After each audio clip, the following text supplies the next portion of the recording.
साक्षी का परिवार middle class है। परिवार में माँ पिता है। साक्षी के जीवन में तब जिम्मेदारियां बढ़ जाती है जब एक दिन अचानक उसके पिताजी को पैरालिसिस आ जाता है।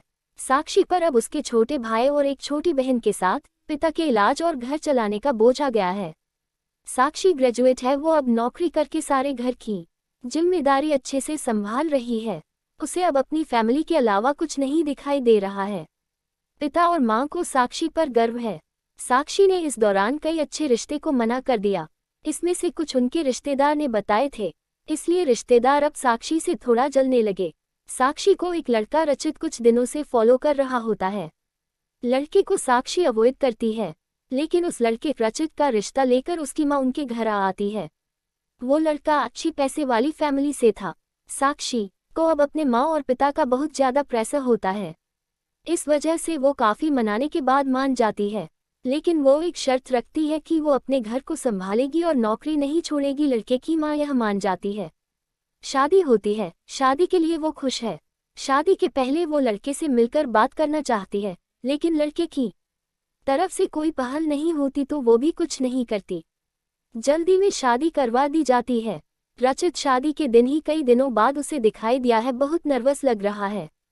वो जिससे पीछे पड़ा था शादी उसी से हो रही है, लेकिन फिर भी उसके चेहरे पर खुशी नहीं है।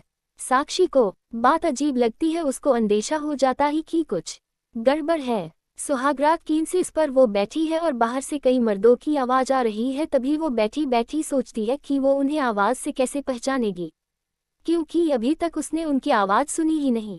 और फिर रचित कमरे में आता है। चेहरे का रंग पूरा उड़ा हुआ रहता है। साक्षी एक नज़र चुपके से उठाकर उसे देखती है। वो भी बिस्तर के एक कोने पर बैठ जाता है। कई देर हो जाती है। साक्षी को अजीब लगता है, क्योंकि रचित ना कुछ बोलता है और ना ही उसके पास आता है। फिर साक्षी ही पहल करती है और कहती है, सुनिए, आप इतने नर्वस मत होइए, मुझे आप पसंद है। रचित उसकी ओर मुड़ता है। साक्षी उसको पूछती है, क्या हुआ, आप खुश तो है ना? रचित केवल गर्दन हिलाता है। साक्षी बोलती है, मुझे आपसे बहुत बातें करनी थी, लेकिन आपने पहल ही नहीं की, चलिए अब करते हैं। रचित अभी भी चुप रहता है। साक्षी फिर बोलती है, आप कुछ बोल क्यों नहीं रहे? रचित की आंखों में अब आंसू आ जाते हैं। साक्षी घबरा जाती है, क्या हुआ, मुझे बताइए तो। रचित अब साइन भाषा में बताता है कि वो बोल नहीं सकता। साक्षी को धक्का लगता है। वो चुप हो जाती है और रचित से दूर हो जाती है। पहली रात ही उसे पता चल जाता है कि उसके परिवार वालों के साथ धोखा हुआ है, क्योंकि लड़के वालों ने इतनी बड़ी बात छिपाई। उसे धोखा बर्दाश्त नहीं होता है। वो अपने घर वापस लौट आती है। उसके परिवार को भी इस बात का पता नहीं होता। परिवार वाले भी ये सुनकर शॉक रह जाते हैं और अपने आप को कोसते हैं कि उन्होंने जल्दी कर दी, पहले पता लगवाना था। साक्षी ने फैसला लिया कि अब वो कोर्ट में बात ले जाएगी। शादी के एक दिन बाद ही बात तलाक तक पहुंच जाती है। साक्षी तलाक की अर्जी देती है। रचित की माँ साक्षी के घर आती है। साक्षी की माँ उन्हें भला बुरा कहती है। साक्षी उन्हें रोकती है। वो पूछती है, आपको जरूरी नहीं लगा इतनी बड़ी बात हमें बताना? रचित की माँ नीचे मुंह कर और चुप रहकर सारी बात सुन रही है।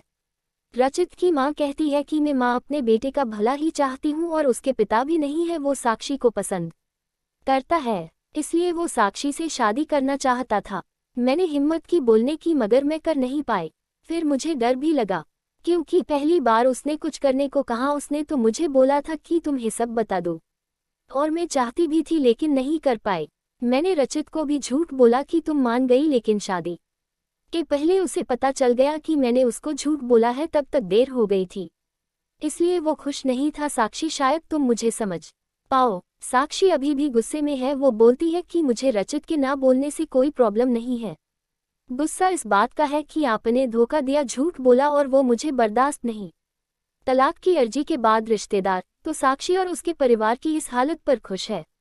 वही तलाक में अभी कुछ महीने का समय है। साक्षी अब अपने घर पर पहले की जीवन शैली पर लौट आती है।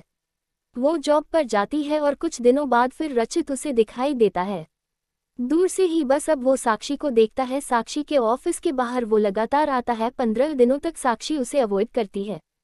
फिर एक दिन उसके पास जाकर बोलती है, अब ये सब करने से कुछ नहीं होगा और मैं नहीं चाहती कि तुम कुछ नाटक करो, इसलिए यहाँ आना बंद कर दो, समझे?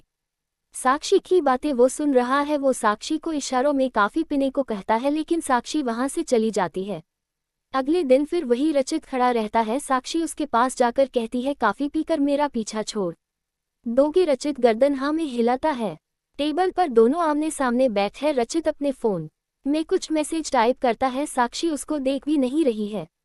साक्षी के फोन में मैसेज आता है। रचित का लिखा होता है, sorry but I really love you so much. कोई भी बोलने वाला तुम्हें मुझसे ज्यादा प्यार नहीं कर सकता, और बात तो झूठी भी कोई सकता है, लेकिन आंखें हमेशा सच बोलती है। एक बार मेरी आंखों में देख लो, फिर तुम्हें जो सही लगे वो करना।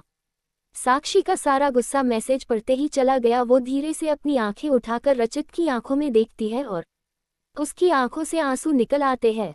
वही वो उसको बोलती है, पहले ऐसी बात नहीं लिख सकती थी मुझे, आज तक कभी किसी ने ऐसे नहीं समझाया। वो खड़ी होती और रचित को बोलती है, चलो मेरा सामान वापस अब तुम ही उठा कर ले जाओगे। रचित उठकर साक्षी को हक करता है।